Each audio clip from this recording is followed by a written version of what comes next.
The docking bay of Port Lyra station was as noisy and crowded as always, but one sound cut through the chaos, a small, trembling voice. "Please. Human, pretend my daddy for just one day." Captain Elias Trent froze. His duffel slung over his shoulder, boots scuffing against the metallic floor. He turned to see a girl no older than 9 or 10 by human measure. But she was no human. Her skin glimmered with pale lavender, faint bioluminescent markings along her temples and arms glowing like fireflies. Her eyes were impossibly wide, filled with liquid silver. She wore a torn cloak far too big for her tiny frame, clutching it tight as though the fabric could shield her from the galaxy's cruelty. Elias blinked. "What did you say?" The girl swallowed, her voice barely audible. Pretend you're my daddy. Just for one day." Before Elias could answer, 2 hulking figures in heavy armor stormed into the bay, their insectoid mandibles clicking. Mercenaries. They scanned the crowd, antennae twitching.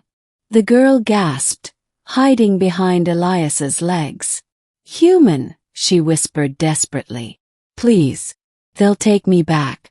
I don't want to go." Elias was a battle-hardened man, a veteran of the Earth-Dravari wars, but something about the sheer terror in her voice cracked open a part of him he thought long buried. He turned slowly as the mercenaries approached. "You there," one barked in a chittering accent. "Seen a Zirathai child. Stolen property of House Veruin."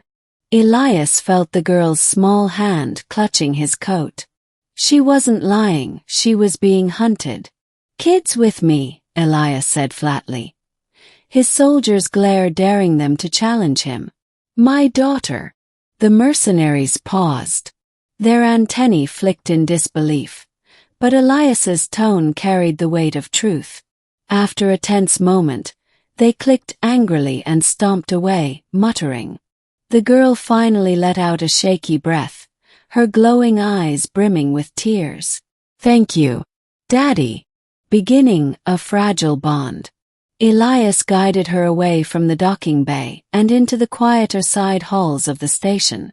"All right, kid. Start talking. Who are you?" She hesitated, fidgeting with the hem of her cloak. "My name is Lyra. I was supposed to be heir to House Veruin, but they said I was broken. I can't weave the starlight like other Zirathai can.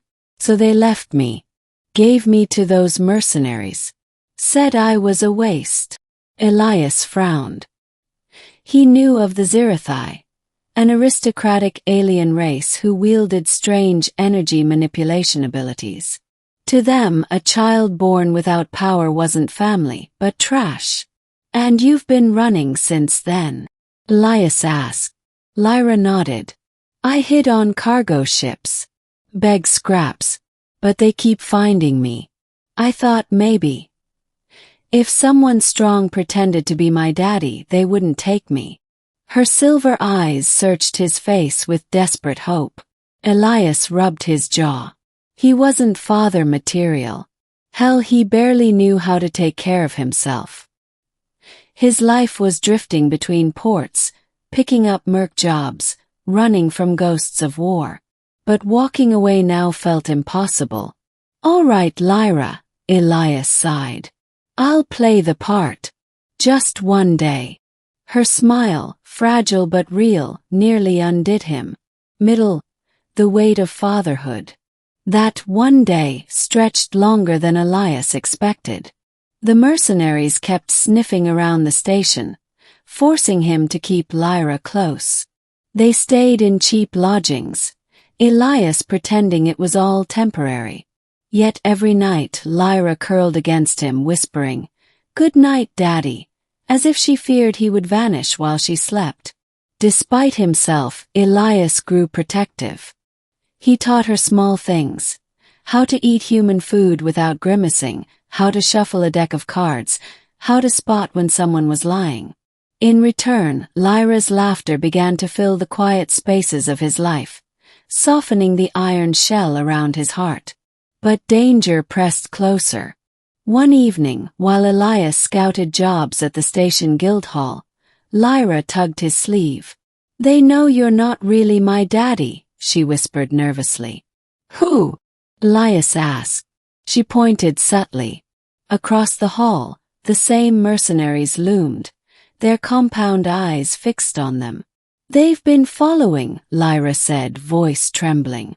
"If they prove you lied, they'll take me." Elias clenched his fists. He could fight mercenaries, sure, but that would only delay the inevitable. Lyra's pursuers wouldn't stop. That night, Lyra sat on their bunk, hugging her knees. "Daddy, you don't have to keep me safe forever. I know I asked only for one day. But if you really were my daddy, would you still keep me?" Elias looked at her, and the weight of her question sank deep. He remembered the faces of soldiers who'd followed him into battles they didn't survive.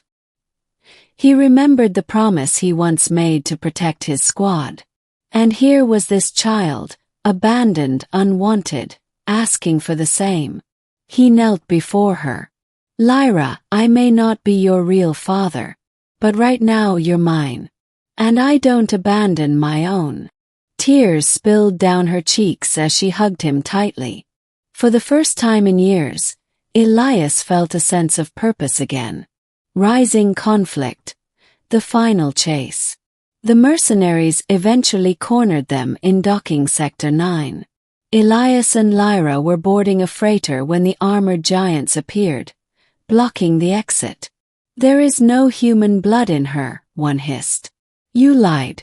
Hand her over." Lyra gripped Elias's hand so tightly it hurt. "Daddy!"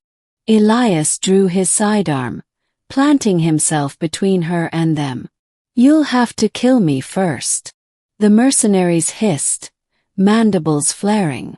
"She is property. Not yours." "Property," Elias barked. "She's a child."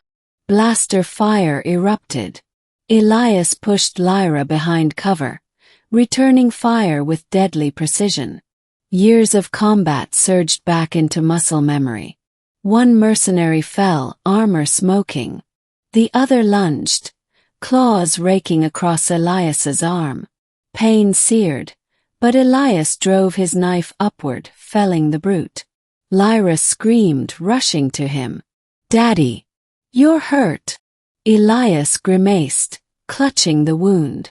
"Takes more than that to stop me. Come on, we're leaving."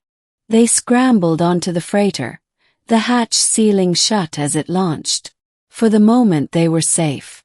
But Elias knew it wasn't over.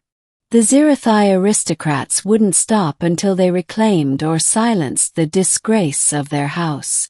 Climax, father's choice. The freighter carried them toward the fringe worlds, where law was loose and records weaker. In the quiet of the cabin, Lyra sat beside Elias, carefully wrapping his wound with clumsy hands. "Daddy," she whispered, "I don't want you to keep fighting forever because of me. Maybe I should just go back. Maybe then you'd be free." Elias's chest tightened. "Lyra, listen to me. You're not a burden. You're not broken. You're not property. You're my kid. And I'll fight every damn army in this galaxy before I let them take you." Lyra blinked at him, then slowly smiled through her tears. "So, you'll be my daddy forever?" Elias hesitated, then pulled her close. "Yeah, kid. Forever. Ending a new future." Weeks turned into months as they traveled from system to system. Elias picked up odd jobs, enough to keep them moving, while always staying one step ahead of Zirathai pursuers. But life with Lyra became more than just running. She began to laugh more, to play, to dream. She learned human songs, drew childish pictures of Daddy and me, and slowly her light returned. Elias, once a man drifting without purpose, now had something to fight for. Not a cause, not a war, but a daughter. One evening, as they watched the stars streak past from the freighter's viewport,